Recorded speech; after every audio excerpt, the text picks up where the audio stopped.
Hello, Brian here again, and today I'm going to try a new video format and coming with an essay about the truth of low expectations.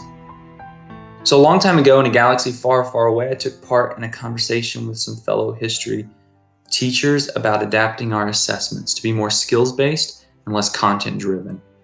We all came to the meeting prepared with some ideas. I had some sample questions that were centered around the analysis of several short primary sources. These are sources that are original to the period being studied. And the goal was to connect those sources to the topics and themes we focused on in class. Now, some of the initial responses really caught me off guard as a young teacher. Yeah, that's great, but just too challenging for our students. I don't think our EL students will be able to understand that phrasing. I love the format of that, but probably something we should table for a few units down the line so we can build up to something like that. And you have to keep in mind that many of our students have low reading levels. Now, my response was probably not the most tactful, but I posed the question that isn't challenging our students about making connections, helping them read and understand different types of phrasing, building up their skills and pushing literacy exactly the point of what we wanted to do in history class?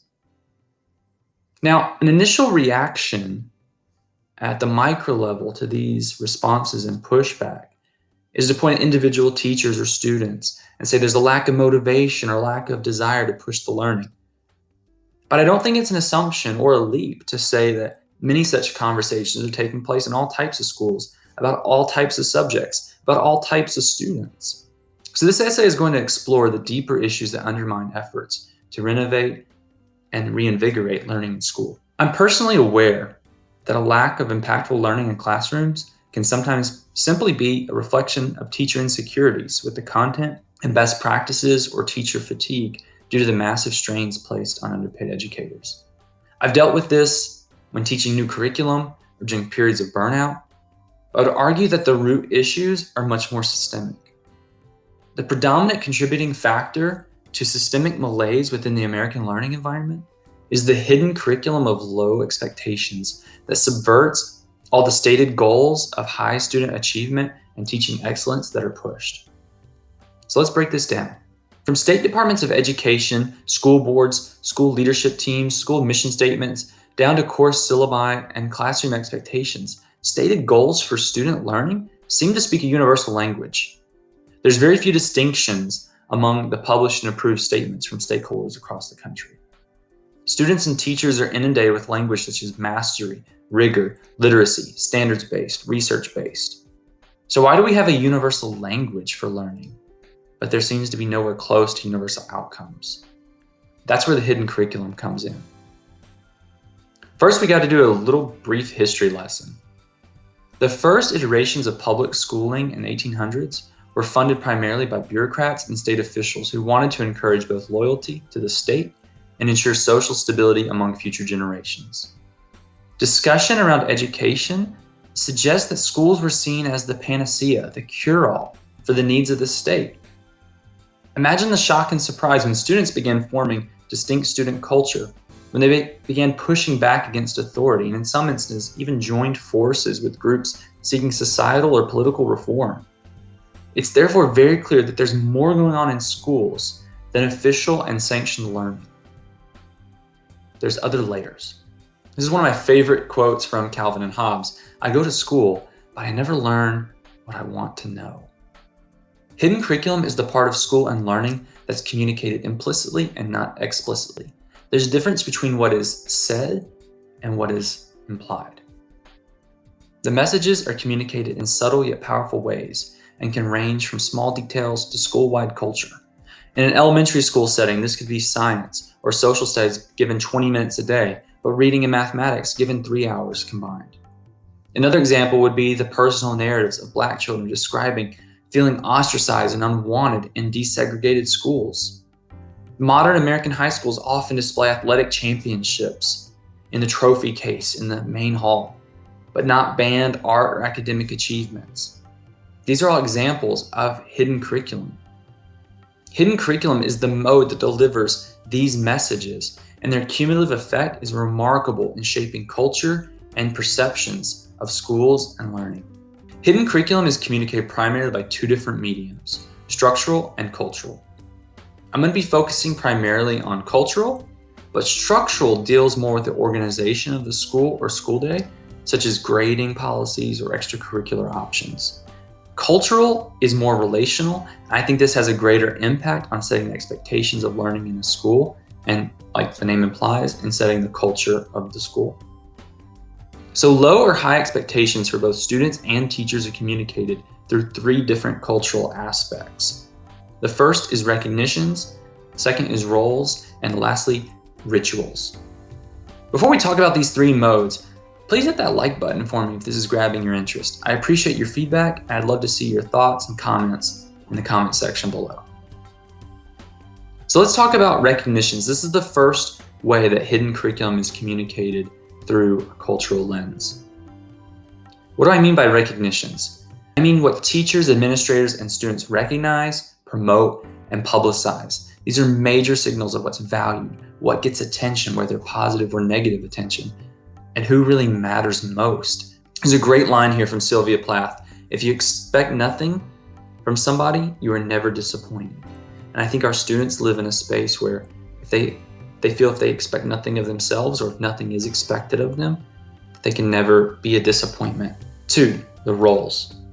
Power dynamics are a real thing. Do students feel empowered to ask questions because they feel comfortable in their role as learners and leaders? Or are they threatened by the fear of failure because the system has told them over and over that their self-worth is based on having answers, not questions? Student councils are a great example of how little student voices are used to guide daily routines and issues of significance that impact the entire body and the culture of everyday school. The third is rituals. Schools quickly develop habits and rhythms that embed into daily operations and thereby the culture of the school. The quickest way to learn these rituals: follow a student's steps from the time they arrive on campus to the time they leave. What patterns emerge? What percentage of time is consumed by passivity? Where does the learning take place? What's the ratio of positive and authentic interactions with adults compared to commands, rebukes, reminders, and one-sided information? Compare the lunchroom to the classroom. Which is more like real life? So cultural hidden curriculum doesn't just stop at the school door. These factors reach out into the community. They influence the mental shortcuts that adults and students use to categorize and define. These are called heuristics. This excerpt from Vladimir Nabokov shows how we create labels that are difficult to break away from. I've often noticed that we are inclined to endow our friends with a stability of type that literary characters acquire in the reader's mind. Whatever evolution this or that popular character has gone through between the book covers, his fate is fixed in our minds. And similarly, we expect our friends to follow this or that logical and conventional pattern we've fixed for them. Thus, X will never compose the immortal music that would clash with the second-rate symphonies he has accustomed us to. Y will never commit murder. Under no circumstances can Z ever betray us. We have it all arranged in our minds, and the less often we see a particular person, the more satisfying it is to check how obediently he conforms to our notion of him every time we hear of him. Any deviation in the fates we have ordained would strike us not only anomalous but unethical. We could prefer not to have known at all our neighbor if it turns out he has just produced the greatest book of poetry his age has seen. This quote really shows us that once we've created mental shortcuts or categorizations, we really can't process new data outside of that framework. And what's very interesting is that we often tend to even struggle to recall the reasoning behind the judgment. Conversations about schools in the community usually revert to things like, it's not a great school.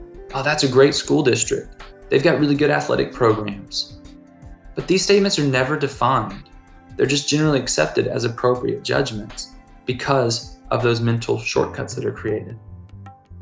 A culture of low expectations impacts how students perceive their school and learning, how community members perceive the school and learning, and how teachers perceive their role in school and learning. Ask students their opinion of their school. Ask parents the opinion of their school, and most of the time, 1 or 2 words will be enough. Students also often thrive at playing school. They navigate school life and real life by playing school. They operate within these hidden cultures and what's said, but also what's not said. And they never have to think critically about their own education. This leads me into my favorite quotes about education by C.S. Lewis. The task of the modern educator is not to cut down jungles, but to irrigate deserts. How can we as educators arrive at a point where we're combating this hidden culture of low expectations and begin to irrigate deserts? 3 things to wrap us up. 1. Deny prejudices. By that I mean do not let outdated concepts like a culture of poverty, racial stigmas, or student appearances influence what we expect or promote in student learning. Number 2. Elevate student voices. Students already shape school culture every day. They will always find agency. So co-opt that to create safe, positive, and vigorous places of learning and interest. Number 3.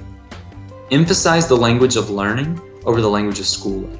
The language of schooling relies on the fear of missing out, the fear of falling behind.